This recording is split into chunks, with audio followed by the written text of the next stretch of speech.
Dido, si Kuya Brian.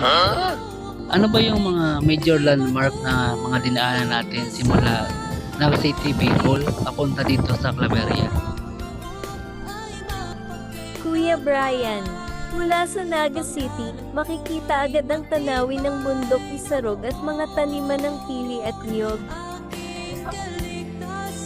Dadaan tayo sa Sipokot, Daet, at sa sikat na zigzag road ng Atimonan.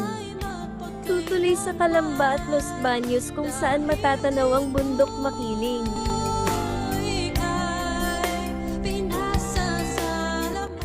Pagdating sa Taguig, dadaan tayo sa bagong tinatayong gusali ng Senado sa Fort Bonifacio.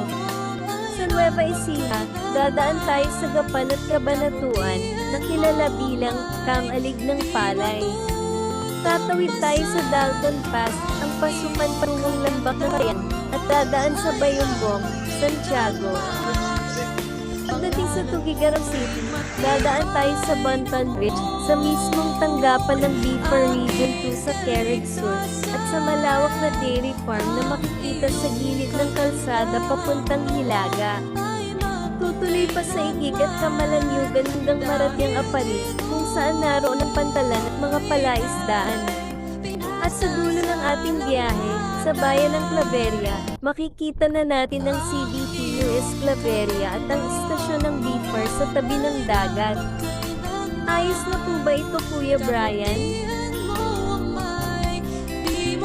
Parang may konting mali naman, pero at least magkakaroon ng idea yung mga manonood natin. Salamat na rin.